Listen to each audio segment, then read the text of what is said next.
নিখিল বঙ্গ সেবী সমিতি পূর্ব বর্ধমান জেলা শাখার উদ্যোগে দ্বিতীয় বর্ষে সমগ্র জেলার চতুষ্পথী শিক্ষার্থী পুরোহিতবর্গ সংশ্লিষ্ট অধ্যাপক ও পণ্ডিত মণ্ডলীর ঐকান্তিক প্রচেষ্টায় বর্ধমান রাজাধিরাজ প্রতিষ্ঠিত শতাধিক বর্ষ প্রাচীন বিজয় চতুষ্পাঠী ভবনে 10 দিনব্যাপী 20 সেপ্টেম্বর শুক্রবার থেকে 29 সেপ্টেম্বর 2024 রবিবার পর্যন্ত দুর্গাপুজো প্রশিক্ষণ শিবির এবং শিবির শেষে 30 সেপ্টেম্বর সোমবার প্রশিক্ষণার্থীদের শংসাপত্র প্রদান হেতু সমাবর্তন সভার আয়োজন করা হয়েছে। উপস্থিত ছিলেন বিশিষ্ট ব্যক্তিবর্গরা। আমরা শুনবো নিখিল বঙ্গ সেবী সমিতির সম্পাদক ডক্টর দেবাশিস মুখোপাধ্যায়ের কাছ থেকে। 10 দিন ব্যাপী দুর্গাপূজার প্রশিক্ষণ শিবির শুরু হয়েছে। বিভিন্ন জায়গায় দেখা যায় যে বিভিন্নভাবে পুজো হচ্ছে, কোথাও ত্রুটি বিচ্যুতি থেকে যাচ্ছে। দুর্গাপূজার মতো এরকম একটা মহা পূজা যাতে ত্রুটি বিচ্যুতি না থাকে সেটা দেখার দায়িত্ব আমরা যারা আছি। তারপর মনে করেছি না, সব পুজো তো অন্তত বিধি আচার মেনে হোক, তাতে আমরা পুরোহিত মহাশয় বা পণ্ডিত মহাশয়দের সঙ্গে আলোচনা করেছি। তারাও এদের সঙ্গে যথেষ্ট আগ্রহী হয়েছেন। হওয়ার ফলে আজকে 3 শতাধিক ছাত্রছাত্রী বিভিন্ন জায়গা থেকে এসেছেন। বিভিন্ন গত বছর আমরা কাউন্সিলিং করেছিলাম, অভূতপূর্ব সারা পেয়েছিলাম। এবারেও আমরা সেই ইয়েতে আমরা এবারেও করেছি যাতে মায়ের পুজো সুষ্ঠুভাবে সম্পন্ন করা যায়। এক বিধি আচারগুলো শাস্ত্র অনুসারে বিধি আচার মেনে যাতে পুজোগুলো করা যায় সেই বিষয়ে সেটাই আমাদের প্রধান উদ্দেশ্য। এই বছর প্রথম গত বছর আমাদের হয়েছে। আমার নাম দেবাশিস মুখোপাধ্যায়।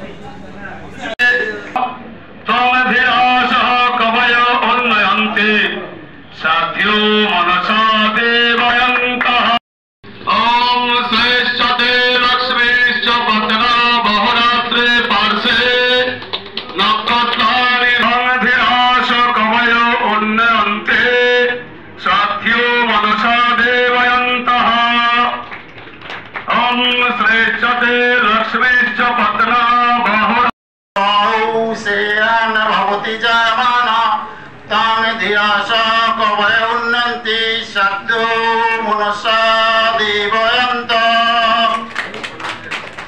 ओम श्यश्चते लक्ष्मी श्यासा कवय उन्नति सद्यो मनसा देवयन्त ओम श्यश्चते लक्ष्मी सपदना बहुरात्रे पार्श्वे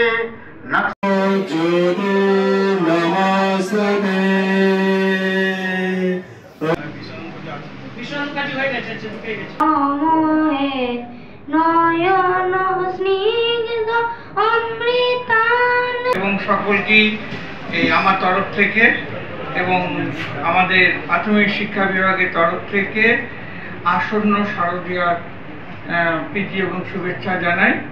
আজকে তো প্রশিক্ষণ শিবিরের গুরুত্ব আপনারা বুঝতে পেরেছেন। মাননীয় ঘোষক বলেছেন যে আমাদের এই যে শারদীয়া যে অনুষ্ঠানটা হবে সেটা যাতে সুষ্ঠুভাবে সম্পন্ন হয়, তার জন্য আপনাদের 10 দিন যাবৎ এই প্রশিক্ষণ শিবির। আমি আমার তরফ থেকে আপনাদের এই প্রশিক্ষণ শিবির যাতে সার্বিকভাবে সাফল্য লাভ করুক এই কামনা করি। আপনারা ভালো থাকুন। আর বিশেষ বক্তব্য রাখার জায়গা এটা নয়, যত তাড়াতাড়ি শেষ হবে তত তাড়াতাড়ি আপনারা আপনাদের কাজে মনোনিবেশ করতে পারবেন বলে আমার মনে হয়। কাজটা আপনারা খুব নিষ্ঠার সঙ্গে করেন এবং করবেন এই আশা আমার আছে। আপনারা ভালো থাকুন। পূজা আমার অধ্যাপক এবং এই অনুষ্ঠানের সভাপতি বর্ধমান বিশ্ববিদ্যালয়ের প্রাক্তন সংস্কৃত বিভাগের প্রাক্তন অধ্যাপক ডক্টর বিশ্বনাথ মুখোপাধ্যায় মহাশয়ের চরণে আমার প্রণাম। এছাড়াও ডিআই সাহেব আছেন, এডিআই সাহেব আছেন, এছাড়াও সভায় শোভাবর্ধনকারী সব অধ্যাপক মণ্ডলীরা আছেন, সকলের প্রতি আমার যথাযথ শ্রদ্ধা জানিয়ে বলি, গত বছর আমরা এই রকম একটা অনুষ্ঠান করেছিলাম। আমাদের মূল উদ্দেশ্য দুটি।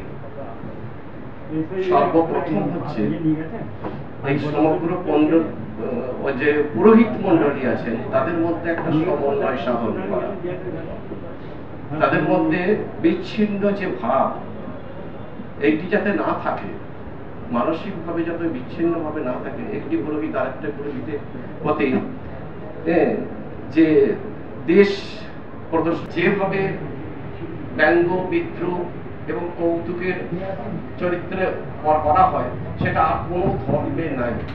এর জন্য কিন্তু একমাত্র দায়ী কিন্তু আমরা আমাদের নিজেদের পথটাকে ঠিক রাখিনি, আমাদের আচার আচরণ ইত্যাদি, এবং আমাদের মধ্যে যে একটা প্রতিযোগী ভাব, এটাই কিন্তু আমাদের এই সর্বনাশের মূল। তা আমরা এই অনুষ্ঠান শুরু করেছি যাতে আমাদের সমস্ত সব জায়গার পুরোহিত মণ্ডলীর মধ্যে একটা সমন্বয় সাধন ঘটে, শুধু কার্যের দিক থেকে নয়, মানসিকভাবেও যাতে আমাদের সমন্বয় সাধন ঘটে। আরেকটি হচ্ছে এই আসন্ন দুর্গা পূজা। এই দুর্গা পুজো নানা জায়গায় নানাজন নানাভাবে করে থাকে, হ্যাঁ, তা যে এমনি পুজো করাটা সেও দেখছি দুর্গা পুজো করতে যাচ্ছে, যাক, কিন্তু একটু শেখা দরকার। একটু শিখে নিয়ে একদিনে হবে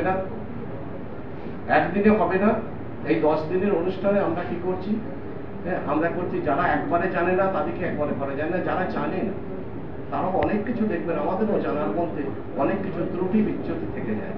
সেই ত্রুটি বিচ্যুতিগুলোকে আমরা সংশোধন করার জন্য পরস্পর আলোচনার মাধ্যমে, এবং যে যেটা জানেন না, এখানে এটা মনে করবেন না যে প্রশিক্ষকরা সব জানেন আর আপনারা কিছু জানেন না, আপনারা নিচে বসে আছেন বলে আপনারা অজ্ঞ আর যারা এখানে আছেন তারা প্রাজ্ঞ, এটা ভাবার কোনো কারণ নেই। নিজেদের মধ্যে পরস্পরের মধ্যে ভাব বিনিময় হবে। আমরা দেখুন এইখানে একটা চার্ট করেছি যে শুধু দুর্গা পুজো নয়, যে কোনো পূজা করতে গেলে এই সাধারণ ক্রমটা আমাদের জানতেই হবে। এই সাধারণ ক্রমটা আমরা যদি জানি তাহলে আমরা কিন্তু সব পুজোতেই অংশগ্রহণ করতে পারবো, কোনো পুজোটাই অসুবিধা হবে না। এছাড়াও দেখুন তারপরে আছে সপ্তমী পুজোয় কি কি করতে হবে, অষ্টমী পুজোয় কি কি করতে হবে। আপনি যদি বলেন নবমীটা লেখা হয়নি এই জন্যই, সাধারণ ক্রম তো আছেই, এছাড়াও সপ্তমী এবং অষ্টমীর দেবতাদের পূজা করতে হবে, নবমীর আর আলাদা করে পৃথক কোনো দেবতা নেই। অতএব এইগুলো করলে আমাদের হবে। আর এইবারের পুজোটা তো আরো মারাত্মক, কারণ তিথির যা স্বল্পতা, তাতে কিভাবে পুজো হবে সেগুলো আমরা আস্তে আস্তে ক্রমিক সমস্ত কিছু আলোচনা করব। এই বলে এখন আমি আমার বক্তব্য শেষ করছি। এরপরে প্রশিক্ষকরা প্রশিক্ষক দেবেন, কিভাবে কি হবে না হবে সমস্ত কিছু আপনাদের যার যা মনে জিজ্ঞাসা থাকবে আপনারা নিশ্চিন্ত মনে জিজ্ঞাসা করবেন, কারণ এটা মনে রাখবেন যে কেউ কারো আমরা ভুল ধরতে আসিনি, আমরা প্রকৃত জিনিসটা জানতে এসেছি।